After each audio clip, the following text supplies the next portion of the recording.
Présentation Adja Fatou Sarr Ibrahima Sadi, bonjour. Bonjour Adja. Tout de suite les titres. Bonjour à tous. À la une de l'actualité, du beau monde dans le but confronté à ces mairies de Dakar.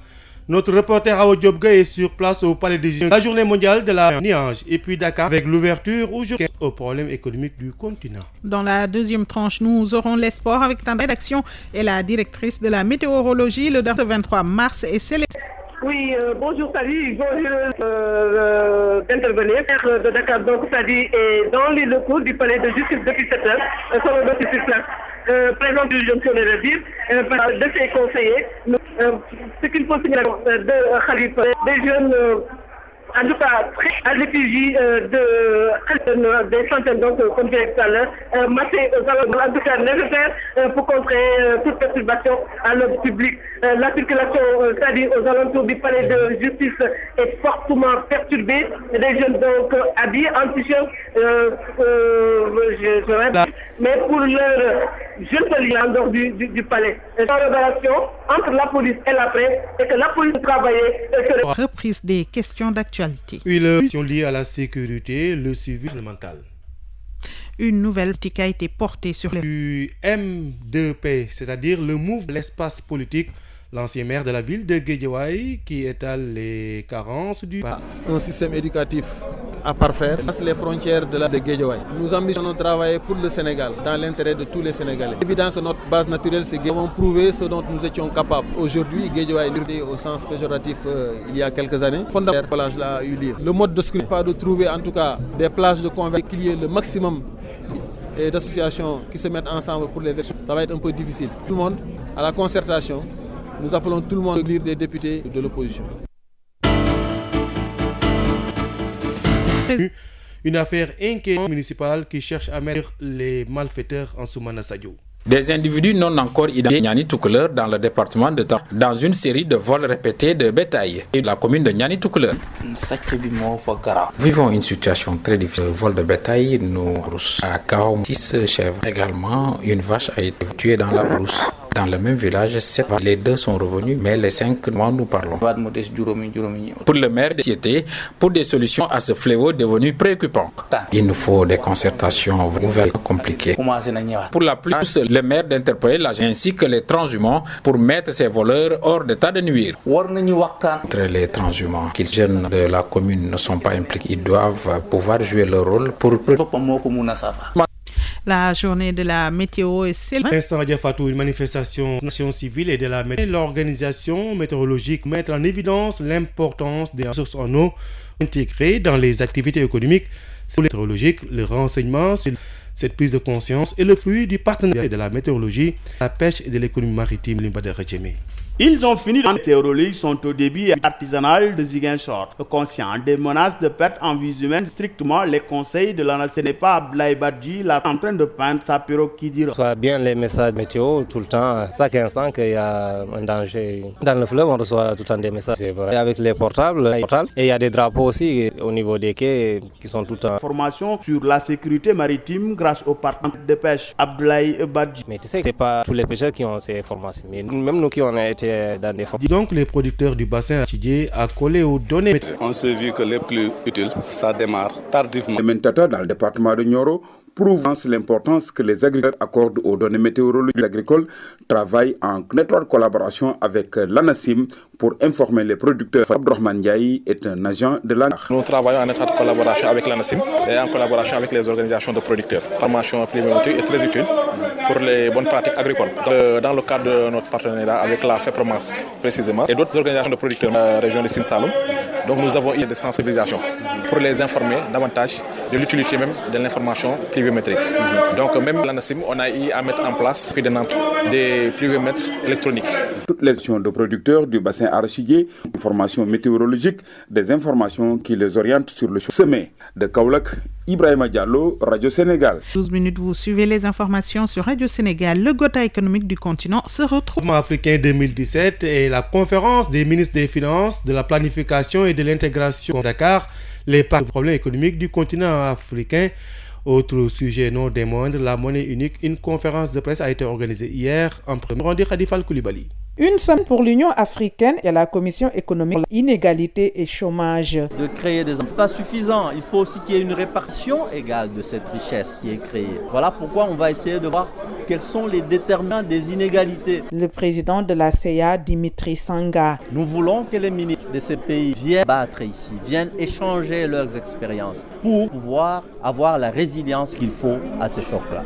Pour ce faire, il faut investir. Directeur des affaires économiques de l'UA, René Ngetia. L'offre des compétences en Afrique. Parce que souvent, il y a des emplois qui n'ont pas su la formation. Pas seulement la formation universitaire, la formation du bas, la formation technique dans les TIC, etc., etc. Leur donner une capacité pour leur permettre de s'insérer favorablement dans le milieu de l'emploi. Mais surtout, arriver à une intégration de fait. Cela passe par une monnaie unique. Appuyer sur les monnaies régionales. Donc, si on réussit notre intégration économique et politique, cela n'est pas le CFA qui n'est pas les nerfs ghanéens. Donc, le processus d'intégration en place, une monnaie. Donc le CFA, les autres vont mourir de leur propre mort. L'Union africaine et la Commission économique pour l'Afrique espèrent que la rencontre n'a pas une de plus les dormir dans les tiroirs. Horizon 5. Matal nous embarque dans le bateau PSE. Un nouveau programme de développement économique et social. Le plan a 3 ans. Le PSE naît le Sénégal à la des pays qui émergent 3 ans déjà. Fait l'état des lieux à suivre ce lundi 7, le dossier Sénégal émergent. Que l'enlèvement dansé au Tchad. Oui, ce Français a été qu'il se trouve. Le ministère français en Libye, Human Rights Watch accuse l'armée nationale. Public hier, l'organisation de défense des droits de l'homme révèle que de graves violations des droits humains et des crimes de guerre dans l'est libyen. Le Khalifa Haftar ont mené une offensive contre les derniers des groupes djihadistes à Aux États-Unis, l'Obamacare pourrait être enterré aujourd'hui. En effet, la Chambre des représentants américains texte une réforme lourde de conséquences qui risque de perdre leur assurance santé dans les mois et les années à venir. Et puis, Adja Fatou, une dernière nouvelle. Il s'agit donc de l'État islamique qui a revendiqué l'attaque de Londres hier. C'est la fin de la première partie. Du beau monde dans le bureau du doyen des juges. Ce jeudi, Khalifa Sall sera en effet confronté à ses co-inculpés où on note des échauffourées du maire et les forces de l'ordre. La journée du jeudi 23 mars, le thème cette année est axé sur la compréhension des... Enfin, Dakar, capitale économique de l'Afrique, avec le but de la Semaine du développement africain 2017, participants pour les du continent. Merci vraiment, Sadi. Jean, deuxième tranche, vous aurez la revue avec Diouf, l'invité de la rédaction et la directrice de la météorologie, le docteur Map Khan, Sevanial de la météo, dans un instant. Les sports. Radio Sénégal, les sports. La page des sports en direct par jour. Bonjour. Les Lions du Sénégal jouent ce soir contre le Nigeria à Londres. Oui, évidemment, c'est un match amical puisque c'est une date FIFA. Une équipe nationale à la liste des 26 qu'Aliou Cissé avait confectionné et donc pour raison des visas d'entrée en Angleterre puisque depuis quelque temps devenu un long chemin mais de croix pour les étrangers et donc Diao Baldé, Khadim Khouma, Karambo. Le match de lundi prochain, c'est la éclopée Ismaël Sarr marchait très fort avec l'équipe de Metz, mais également Cissé devra donc compter à peu composer en majorité de noms, mais également les joueurs évoluent. FIFA en Europe, l'Afrique n'est pas en reste aujourd'hui. Oui, et justement 20h, le coup d'envoi Nigeria-Sénégal, et bien ces équipes auront fini de jouer leur match s'agissant d'ailleurs du Kenya, de l'Ouganda, l'Afghanistan face à Singapour, de Hong Kong, le Cameroun qui va rencontrer demain l'équipe de la Tunisie sera aux prises avec l'équipe du Gabon. Et puis la Côte d'Ivoire qui affronte la Russie. Et hier, l'équipe de Djibouti a gagné son premier 2007. Ce pays, justement, de la mi-fin à plus de 2-0 l'équipe du Soudan du Sud. Alors on passe en Europe avec Lucas Dolski qui a fait ses adieux allemandes. Il a marqué donc l'unique but du match amical hier. C'était contre l'Angleterre à Dortmund. 130 sélections, 9 buts avec la National Match. Et toujours en amical, le Canada qui a justement un échec l'équipe de Chypre qui a dominé pratiquement le Kazakhstan à 3-0. Venons-en à la petite catégorie. Les Lionceaux du Sénégal jouent ce soir en France. Oui, avec le début du tournoi des U20. C'est donc les 4 nations. Les juniors vont 20h. Malo face à l'équipe de France. À 16h, ce sera à Saint-Brieuc et qui mettra aux prises anglais et portugais. Les autres, Joseph Coteux pour le deuxième sortie, joueront contre le Portugais samedi à 15h. Mardi prochain pour leur dernière sortie. De discipline pour parler de basket. Et de la zone 2 qualificative pour l'Afrobasket 2017 à Bretagnères des Lions à la veille de leur match. C'est donc leur sortie à ce tournoi de la zone 2 de Dakar. Matarba est attendu à 15h après la phase aller. Les Lions du basket auront tout leur vie. La première sortie sera face à la Guinée, samedi face au Cap-Vert et dimanche contre le Mali. Et on va parler des rollers sénégalais. Tout à fait, les rollers sénégalais en quête du continent par la première édition des Rollers Scam cette année. Et donc la confiance règne dans la tanière. La dernière fois, l'équipe avait terminé à la ronde. Aujourd'hui, emporté cette coupe, notre Justine Aye et s'est rendue justement à l'une des séances d'entraînement. Écoutons ce reportage. Maestro Roller, le club de Dakar, a participé en février dernier à la Coupe du monde de rollball au Bangladesh. L'équipe féminine est allée jusqu'en quart de finale et a finalement remporté la 4e place. Awan Arfal, présidente du club. On voulait être les champions du monde pour une première fois parce que c'était notre première participation. Mais dommage qu'on a eu des contraintes parce qu'on a affronté le champion du monde et là on était calé à la 4e place. Aujourd'hui, l'équipe se prépare pour la première édition des Roller Games qui se déroulera en Chine en août prochain.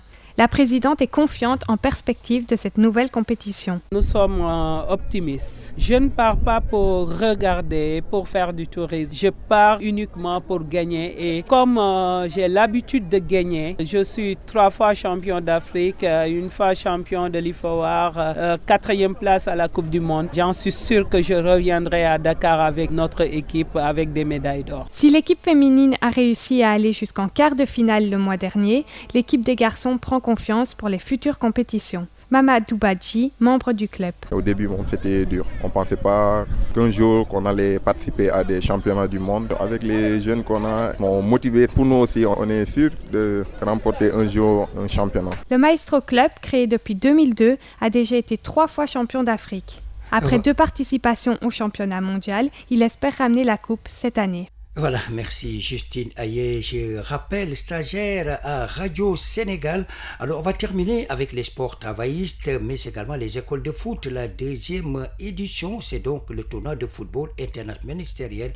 Et donc, ce tournoi qui va débuter ce soir à 19h au stade Demba Diop. Le ministère des Sports qui joue contre le ministère des Finances. À 20h, le ministère de la Santé fera face au ministère de la Formation professionnel. Et puis samedi à Alassane Djigo à 8h30, l'équipe du ministère du renouveau urbain qui va rencontrer la Cour des comptes. À 10h30, le ministère de l'élevage rencontre celui de la culture. Dimanche, c'est à Iba Mar Diop, 8h30, avec le ministère du travail contre la délégation générale à la solidarité nationale. À 10h30, les affaires étrangères, le ministère des affaires étrangères qui rencontre le ministère de la jeunesse. Et 11h30, la dernière rencontre mettra aux prises le ministère de la Justice au ministère de l'Agriculture. Et puis on va parler des écoles de football, la 12e édition du tournoi de football. Moulay Idriss Diouf, sociologue, ancien président de l'ONCAV, ça concerne ces écoles de foot du 26 mars au 23 avril. Nous avons le temps d'y revenir. En tout cas, le tournoi va se dérouler à la Brigade nationale des sapeurs-pompiers de Dieuppeul. C'était tout pour le sport. Adja Fatoussa. Merci beaucoup, Tanda Ndiaye. Radio Sénégal. L'invité de la rédaction. Ce 23 mars est célébrée la journée mondiale de la météorologie. Le thème retenu cette année est comprendre les nuages. Cette journée est l'occasion pour la météo nationale de lancer une nouvelle édition de l'Atlas international des nuages, la seule référence pour l'identification des nuages. Pour en parler, nous recevons la directrice de la météorologie nationale, le docteur Marianne Diop Kane, répond aux questions d'Elisabeth Agnès-Sarr. Docteur Marianne Diop Kane, vous êtes la directrice de la météorologie. Ce 23 mars est célébrée la journée mondiale de la météorologie. Pourquoi une telle journée justement? Une telle journée, on célèbre ça depuis 1950 et c'est pour commémorer l'entrée en vigueur de la Convention portant création de l'Organisation météorologique mondiale, organe spécialisé des Nations Unies pour les questions relatives au temps, au climat et à l'eau. Le thème de cette édition 2017 est comprendre les nuages. Que devons-nous comprendre, nous profanes, à travers ce thème? On doit comprendre les nuages parce que c'est très important pour la météorologie. Et très souvent, les profanes d'ailleurs confondent la météorologie avec les nuages. Les nuages nous donnent la pluie, donc il est important de les comprendre, autant au niveau de l'observation que pour la modélisation météorologique. Donc ce thème souligne l'importance cruciale des nuages pour le temps, le climat et les ressources en eau. Les nuages jouent un rôle fondamental dans l'équilibre énergétique, dans le climat et les conditions météorologiques pour notre planète. Les nuages contribuent au cycle de l'eau, au système climatique dans son ensemble. Donc il est très important et même capital de les comprendre, comme je vous ai dit tantôt, pour bien prévoir les conditions météorologiques et modéliser les effets des changements climatiques à venir et évaluer les ressources en eau disponibles. L'on a vu depuis un certain temps, la météorologie s'est fixée comme objectif de sensibiliser davantage les populations pour qu'elles intègrent l'information météorologique dans leur quotidien. Cette campagne donne des résultats satisfaisants? Plus ou moins satisfaisants. On a eu à mener plusieurs campagnes de sensibilisation sur le terrain, notamment pour la pêche et l'agriculture. L'OMM a eu à nous financer des caravanes qui ont sillonné le pays et ont eu à former plusieurs couches de la population. Je dirais que c'est satisfaisant si on regarde au niveau des pêcheurs, qui étaient assez réticents à utiliser l'information et les prévisions météorologiques. Mais de plus en plus, on les voit téléphoner au niveau du service de prévision pour s'enquérir des conditions en mer avant d'aller à la pêche. Donc je pense qu'ils deviennent de plus en plus conscients de l'importance d'utiliser les informations climatologiques. De même, au niveau de l'agriculture, on a fait plusieurs ateliers de sensibilisation. On a travaillé directement avec les communautés rurales qui ne connaissaient pas et ne comprenaient pas vraiment ce que faisait la météo. Et puis, on est arrivé à les convaincre. Ils ont maintenant compris et intègrent cette information météorologique dans leur pratique culturelle. Lors de cette journée, vous allez procéder au lancement d'une nouvelle édition de l'Atlas international des nuages. Quelle est son utilité? Cet atlas, c'est plus pour les professionnels et les amateurs. Donc la première version avait été éditée il y a plus de 30 ans. Et maintenant, on passe à la deuxième édition pour intégrer les nouveaux types de nuages. Et donc, il s'adresse aux professionnels de la météorologie, au secteur de l'aviation civile et du transport maritime. Donc cette journée va réunir des acteurs du secteur. Secteur d'activité, je dirais, parce que la météorologie est devenue un élément incontournable dans tous les secteurs d'activité. On a besoin de cette information pour la vie de tous les jours, pour la planification et pour les plans structuraux de développement. Donc c'est un élément incontournable. Donc tous nos partenaires sont invités, comme on le fait chaque année, pour davantage les sensibiliser et les inviter à utiliser cette information météorologique. D'autant plus que l'année dernière, on a lancé le cadre national des services climatologiques où on a intégré pratiquement tous leurs besoins et on devra s'atteler tous ensemble à ce que les services adéquats pour leurs besoins leur soient livrés. Docteur Marianne Diop-Kane, Radio Sénégal vous remercie. Je rappelle que vous êtes la directrice de la météorologie à l'ANACIM, l'Agence nationale de l'aviation civile et de la météorologie. Radio Sénégal, la revue de presse. C'est avec Aaron Diouf. Audition des édiles de Dakar et de la Médina, jour de vérité pour Khalifa Sall et Bamba Fall. Deux destins, constate le quotidien, deux destins qui se réunissent après avoir été tous deux placés sous mandat de dépôt. Mais aujourd'hui, indique ma consoeur du journal, soit leurs chemins continueront de se croiser, soit ils vont se séparer au gré, poursuit-elle, de la volonté des juges. L'autre volonté opposition qui fait la une de vos journaux, c'est cette position du Parti socialiste en secrétariat exécutif national. Rapport de l'IGE, le PS prend acte, informe Le Soleil des suites judiciaires. Khalifa Sall appelé à prouver son innocence. Renchérit Sud Quotidien. Khalifa vers la guillotine, prédit L'Observateur. Le quotidien de Futurs Médias qui met en exergue le mot vert qu'il prend bien soin d'écrire avec VERT, faisant allusion à la couleur des socialistes. Leur position confortée justement par ces propos de leur porte-parole Abdoulaye Wilane qui rappelle dans l'Obs, je le cite,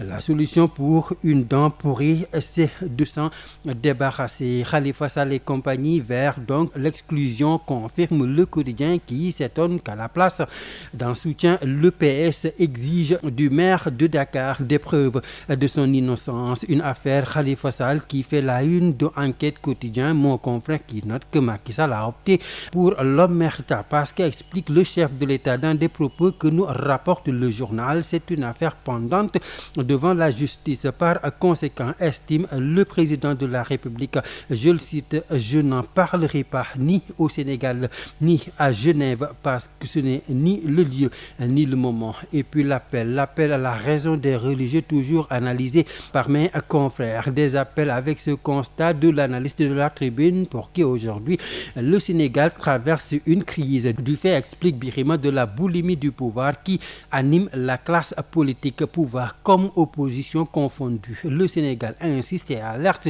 Mon confrère est en train de tanguer dangereusement. Avant que le naufrage survienne, Serigne Abdoulaziz Sy Al Amine a revêtu son manteau de sage pour appeler les uns et les autres à la raison. À la suite, poursuit la Tribune, c'est Monseigneur Benjamin Ndiaye qui vient lui aussi donner de la voix à ce concert d'avertissement avant que l'irréparable ne survienne. Alors, comme des arbitres, commente Rémi Quotidien, comme des arbitres quand les règles du jeu semblent bafouées, les chefs religieux chrétiens et musulmans ont saisi l'opportunité du moment pour alerter. C'est une démarche appréciable, reconnaît et se félicite même Hassan Samb du journal, mais pas suffisante. Oui, parce qu'aujourd'hui, le Sénégal traverse, insiste la Tribune, le pays traverse une crise et n'en déplaise aux turiféraires du régime et autres politiciens professionnels, chasseurs de primes et de sinécures, conclut le journal.